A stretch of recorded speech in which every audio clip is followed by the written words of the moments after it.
Flandre, Wallonie, Bruxelles, 3 situations sanitaires très différentes pour un si petit pays comme le nôtre. Et cette différence, elle est notamment très prégnante en matière de vaccination. Le 25 octobre, 67% des Bruxellois de plus de 18 ans étaient totalement vaccinés. En Flandre, ils étaient 92. Et cette différence de situation a notamment permis aux autorités flamandes, lors du comité de concertation mi-août, d'éviter certaines mesures comme l'élargissement du Covid Safe Ticket.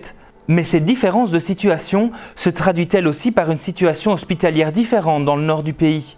Le 21 octobre, 224 patients étaient hospitalisés pour un Covid à Bruxelles. Ils étaient 436 en Flandre. Sauf que la Flandre compte 6,5 millions d'habitants, contre 1,2 million à Bruxelles. Si l'on calcule donc la proportionnalité du nombre de personnes hospitalisées par rapport à la population globale de la région, on est donc à 18,53 personnes hospitalisées par 100 000 habitants à Bruxelles, contre 6,62 en Flandre.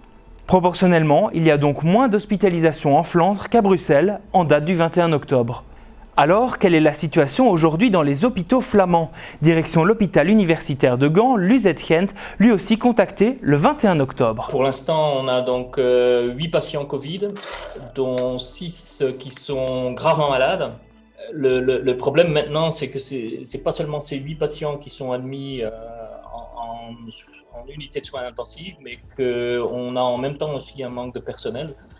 Ce qui fait qu'en réalité, maintenant, on a 12 lits en moins que d'habitude.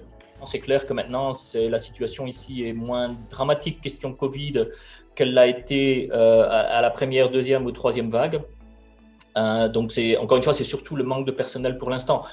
Mais la quatrième vague, elle va venir, ça c'est sûr. Quand on regarde le nombre de personnes qui n'ont pas été encore vaccinées à Bruxelles ou par exemple à Anvers, on peut être sûr encore une fois qu'on aura des patients Covid dans les prochains mois. Et ça sera, je crains, un grave problème.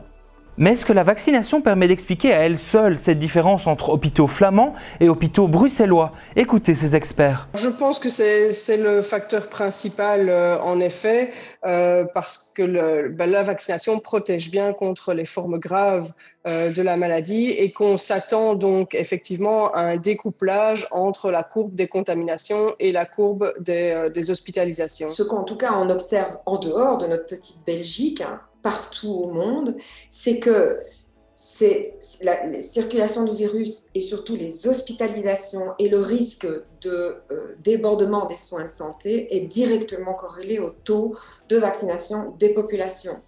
Donc, par exemple, pour l'instant, la situation est dramatique en Russie et les taux de vaccination là-bas sont très faibles. Du côté de notre chef des soins intensifs de l'UZ Gent, on partage aussi cet avis, que la vaccination permet une situation hospitalière meilleure en Flandre qu'à Bruxelles. Je suis persuadé que c'est réellement la vaccination. Quand on regarde chez 8 patients qui sont admis chez nous, il y en a une personne qui a été vaccinée. C'est quelqu'un qui est sévèrement immunodéprimé et qui n'a donc pas produit d'anticorps par lui-même, même avec ce vaccin. Mais tous les autres patients n'ont pas été vaccinés. Ou bien ils ne voulaient pas être vaccinés, ou bien ils ont été mal informés. Donc on a par exemple aussi 2 femmes enceintes qui ont été à ce moment-là, ont été mal informées sur la vaccination. Reste que selon cet expert, la Flandre ne doit pas crier victoire trop vite. On voit que les chiffres du jour ne sont pas bons, que la Flandre a relâché toute une sorte de mesures. Et donc il y a certaines villes en Flandre qui sont également moins bien vaccinés, comme Anvers. Donc il y a toujours un risque de pression sur le système hospitalier, ça c'est clair. Une question, une interrogation, question@bx1.be